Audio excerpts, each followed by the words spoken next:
The basic story is this rich douchebag gave birth to this rich douchebag who owned this company, of whom now also owns this franchise, which is what I talk about. So I wanted to go into it and discuss what may happen in the future, whether you like it or not. Make sure to like, comment, and subscribe, and let's get into it.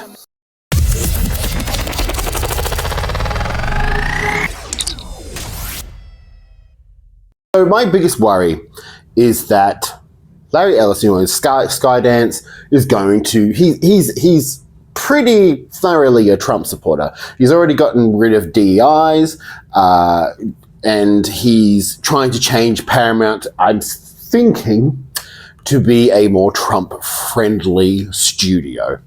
Now, if you know anything about Star Trek, which, if you're watching this channel, you probably do, Star Trek is about progressiveness and about positive for the future and about, I want to say, a utopian version of the future, but it's very much rooted in progressive, liberal ideals that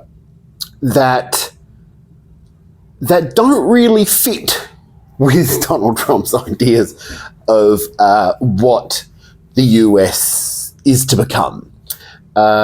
I have looked at this and I've watched this, and we obviously have the cancellation of Stephen Colbert, who they paid $16 million for the bloody 60 Minutes lawsuit. Then Stephen Colbert got cancelled because he basically said, "Why the fuck are you paying him a bribe?" And it's very clear that they did that. They also, they said that Colbert was, they cited financial issues, cited Colbert had lost $40 million. And then about a week later, they paid $1.6 billion for South Park. Now, there's a lot of stuff going on around this, a lot of crazy stuff.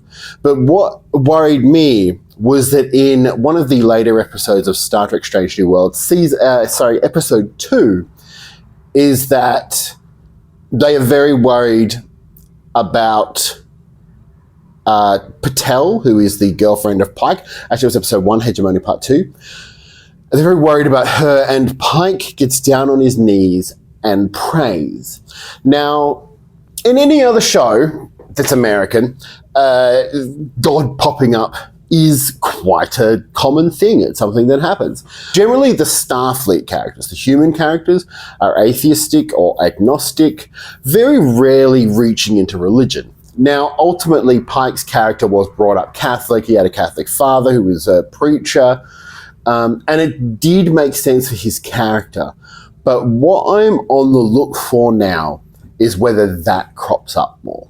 Now, you may say, but I believe in God. Why the hell shouldn't they put religion in there? I've done a lot of videos on this. I think going to space and understanding different cultures and different religions requires a level of respect for that religion or culture, as well as sort of not having specific views and feelings. So you have to be very open-minded when you go to a culture. You have to be very open-minded when you go to a group of people who haven't had the same influence as you. I wish more people did that in real life. So what we have is, before this, we'll get into before this merger. So before the merger happened, and this is why I think Paramount did this, right? Paramount greenlit seasons 3 and 4 of Strange New Worlds, 1 and 2 of Starfleet Academy. Starfleet Academy, I believe, is gearing up for filming season 2. Strange New Worlds just wrapped up filming season 4, and season 3 is currently airing. My opinion on this is that someone saw the writing on the wall of who was going to take over, and they tried to get as much Star Trek done before that takeover happens. I very much think that was sort of the central influence in greenlighting things so fast. Now, you might be saying, why would Paramount care about Star Trek?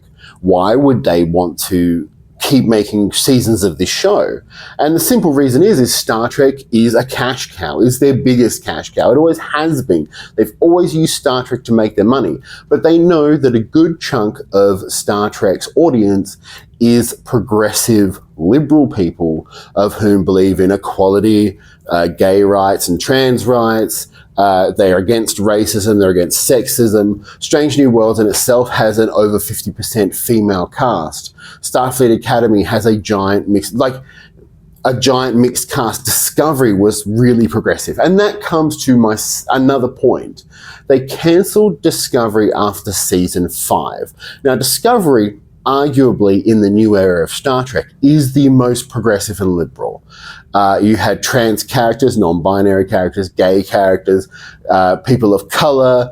You even had a redhead. It was the most diverse crew of any Star Trek series that we had seen. Now, I'm not saying that this is the reason they cancelled it, but it seems very likely to me. And even in Discovery's 5th season, they sort of toyed with this existential belief crisis through Colbert, which is one of the gay characters. But I don't mind that. It did annoy me a little, but I didn't mind that because it was a gay character exploring his spiritual beliefs, but there was no tangible physical spiritual belief. So what we have leading up to Skydance being, because this has been going on for a while, there's been talks of it and stuff like that. We've got season 3 and 4 of Strange New Worlds announced, 1 and 2 of Starfleet Academy. Discovery being cancelled seems like the best way you're going to go. And if you've watched Strange New Worlds, it's not nearly as diverse or as, I would say, politically inclined as progressive or liberal. It certainly doesn't push a lot of the boundaries. And I think that is why Strange New Worlds, A, is, I would say, more popular in general, and B, the show that they're keeping going for the longest. Starfleet Academy has got its 2 seasons. It's got some big heavy hitters and stars, and we don't really know much about it. We might see more at San Diego Comic-Con.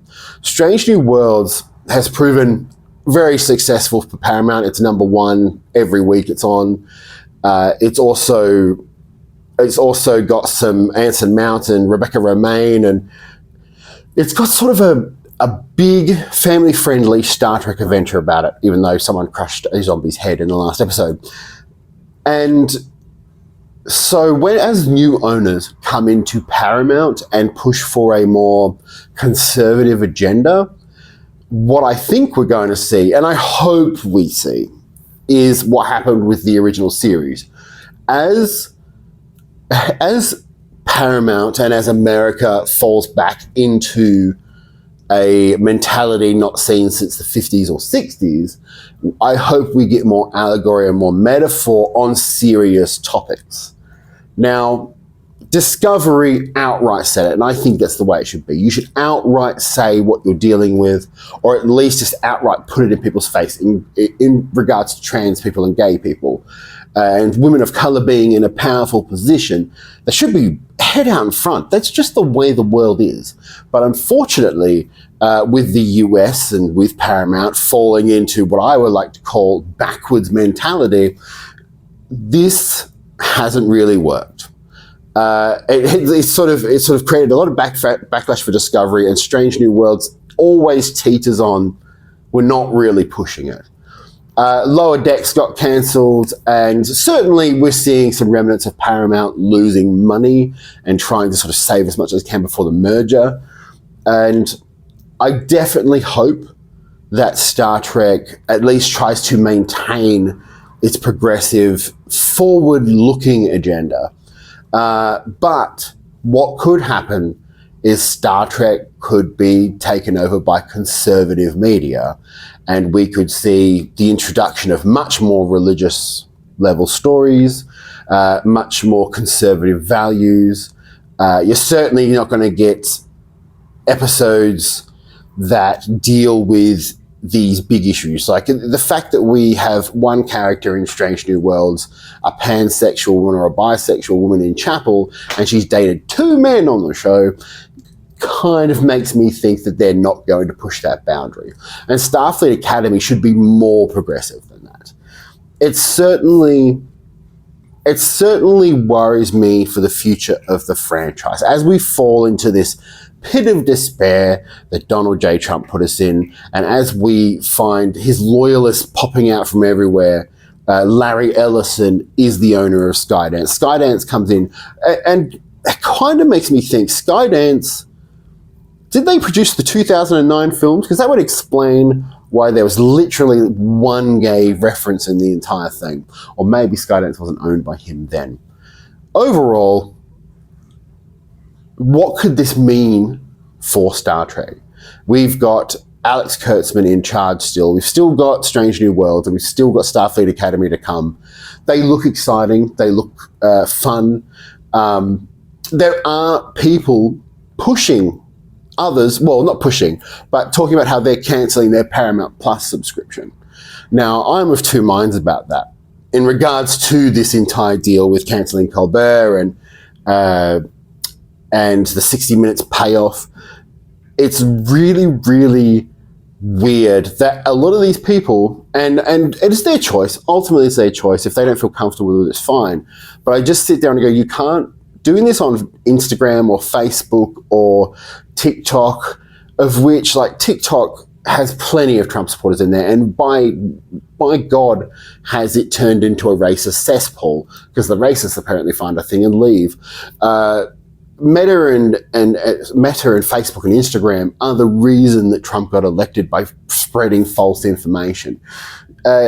And it just seems to me that when I'm looking at Paramount or when I'm looking at Star Trek, I want to support Star Trek.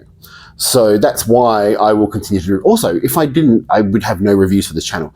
But ultimately, I don't think it's the actor's fault. I don't think it's the story. I don't think it's any of those people. They're just caught in a situation.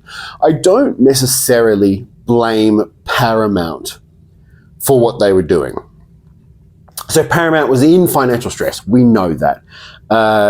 They wanted to sell to Skydance, but the president and his team have to sign off on the merger of Skydance and Paramount. So the government had some leverage. Trump had some leverage. So I guarantee you that 16 million was just to go, look, please, we just want this to go as long as you,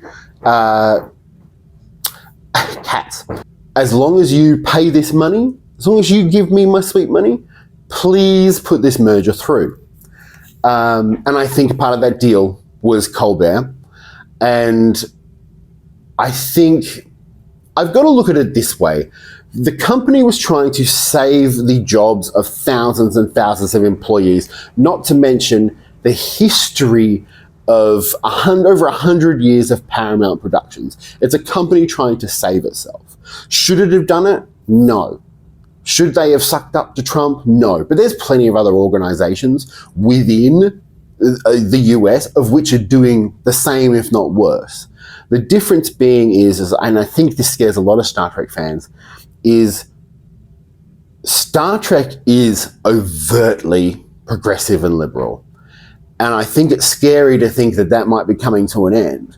And I hope, as much as I think that a lot of the people in producers of Star Trek are probably a bit like, we got to make money off this, I hope that they stick to their convictions. And even if they try and hide things in allegory or metaphor again till time blows over, I want to see that. I do also feel like it's a turning point in history in America. Like, it is, every day is a giant shitstorm in America. And I get that resisting that shitstorm is what people feel the natural instinct to do, but I don't know whether I getting rid of your Paramount account or stop watching TV shows. I don't think that's going to solve anything. I think, to be honest, it feels like it's time to protest and riot and try and take things back. But I just, it feels to me like we could be seeing the end of Star Trek as we knew it. And I know there's going to be a million people saying, well, Star Trek isn't like it was in the 90s anyway. Star Trek's always been progressive. It's always been forward-leaning. It's always had stories which dealt with issues. Discovery, Lower Decks, sort of Prodigy, Strange New Worlds, and even Starfleet Academy, I imagine, are in a progressive atmosphere. But will that change? Are they going to gut the soul of Star Trek by making it appeal to conservative people watching, by vouching for Trump, by following Trump, by basically taking the heart out of Gene Roddenberry's vision, the humanist element, the support of humans and human things and humanity as a whole? Will they change that? And we don't know anymore. And I think as Star Trek fans, I think we're a bit scared of that. I'm certainly depressed by the news every day. And if Star Trek changes to be the ultimate sort of reversal, like Star Wars can be, I think Star Wars plays the middle line very well, but Star Trek isn't. Star Trek is a hope for the future that is positive, where we accept everyone's differences and celebrate everyone's differences. Its entire motto, the IDIC, infinite diversity and infinite combination, means that you are celebrating the differences between people and cultures, and I don't want to see that end, and I think it might under Skydance. That is a cat. Thank you for watching my rant. This is a random topic video. Make sure to like, comment, and subscribe. I'd love to hear your thoughts, and thank you.